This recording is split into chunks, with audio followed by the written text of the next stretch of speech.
দর্শক, গোপালগঞ্জের আজকের পরিস্থিতি জানবো, যাচ্ছি আরিফুর রহমান সবুজের কাছে। সবুজ, সংঘর্ষের ঘটনায় নতুন কেউ আটক হলো কিনা, নিরাপত্তা বাহিনীর তরফ থেকে নতুন কোনো তথ্য জানানো হয়েছে কি?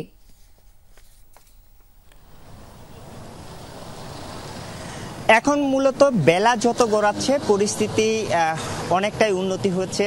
মানুষজনের মধ্যে যে আতঙ্ক বিরাজ করছিল গতকালকে থেকে, সেই আতঙ্ক কাটানোর জন্য পুলিশ মূলত তৎপরতা শুরু করেছে এবং পুরো শহর শুধু নয়, পুরো গোপালগঞ্জ যে 5টি উপজেলা রয়েছে, এই 5টি উপজেলাতেই মূলত পুলিশের টহল অব্যাহত রয়েছে। সেনাবাহিনী, বিজিবির পাশাপাশি পুলিশের টহল টিম রয়েছে এবং যেই স্পটগুলোতে মূলত গতকালকে মূলত ব্যারিকেড দেয়া হয়েছিল, যেই হামলা চালানো হয়েছিল, সেই স্পটগুলোতে অতিরিক্ত পুলিশ মোতায়েন করা হয়েছে। এখানে পুলিশের ঊর্ধ্বতন কর্মকর্তারা রয়েছেন, আইন শৃঙ্খলা বাহিনীর ঊর্ধ্বতন কর্মকর্তারা রয়েছেন এবং তারাও পুরো এলাকা ঘুরে দেখার চেষ্টা করছেন। মানুষজন যারা কোনো প্রয়োজন ছাড়া বের হচ্ছেন, তারা যেন প্রয়োজন ছাড়া বের না হন, তাদেরকে বুঝিয়ে বাড়ি ঘরে চলে যেতে বলছেন, যেহেতু কারফিউ চলছে 6টা পর্যন্ত। এবং পুলিশ বলার চেষ্টা করছেন মূলত আইন শৃঙ্খলা পরিস্থিতির যে অবনতি হয়েছিল, সেই পরিস্থিতি উন্নতি করার জন্য যতটুকু যা কিছু করার সেই কাজটি তারা করে যাচ্ছেন। অর্থাৎ মানুষজনের মধ্যে যেন আতঙ্ক না থাকে, স্বস্তি যেন ফিরে আসে, সেই জায়গাটি আসলে পুলিশ তাদের যে তৎপরতা, সেই তৎপরতার মধ্য দিয়ে করে যাচ্ছেন। এবং শুধু পুলিশ, সেনাবাহিনী বা র্যাব তারা নয়, তাদের পাশাপাশি এপিবিএন এবং কোস্টগার্ডের সদস্যরাও কিন্তু বিভিন্ন জায়গায় চেকপোস্ট বসিয়েছে, টহল দিচ্ছে।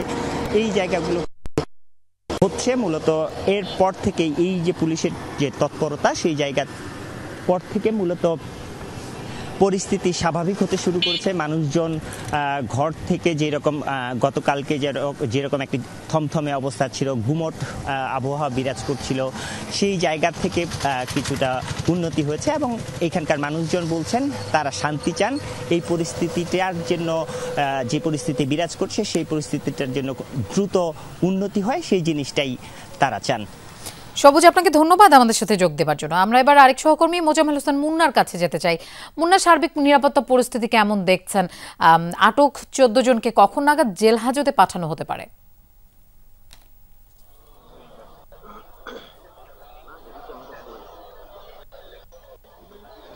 গোপালগঞ্জ কিন্তু স্তম্ভিত। গোপালগঞ্জ নিরাপত্তা নিয়ে সবাই চিন্তিত।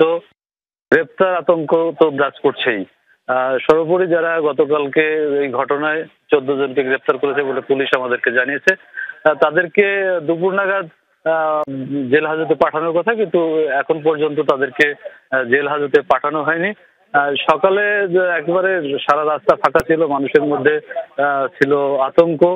সেই আতঙ্ককে পাশ কেটে এখন বেলা বাড়ার সাথে সাথে বেশ কিছু লোকজন, যারা বিশেষ করে শ্রমজীবী মানুষ, তারা তাদের কাজের প্রয়োজনে কাজের থেকে, বা যারা অনেকেই যাদের বাজার করতে হয়েছে, তারা বাজারের কারণে তারা ঘর থেকে বেরিয়েছে।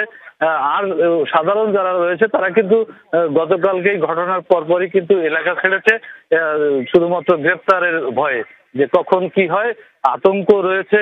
আবার কখন আইন শৃঙ্খলা বাহিনী বা অন্য যারা রয়েছে তাদের মধ্যে আবার কখন কোনো অঘটন ঘটে কিনা। তবে জীবনযাত্রায় এই মুহূর্তে যেহেতু সেনাবাহিনীর পাশাপাশি পুলিশ, র্যাব বা বিজিবি এবং সেই সাথে এই মুহূর্তে সেনাবাহিনীর পাশাপাশি পুলিশ, র্যাব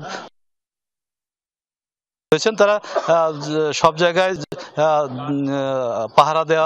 পাহারা দেওয়ার কারণে এখন জনজীবন আস্তে আস্তে স্বাভাবিক হতে শুরু করেছে। লোপা, মুন্না, আপনাকেও ধন্যবাদ আমাদের সাথে যোগ দেওয়ার জন্য।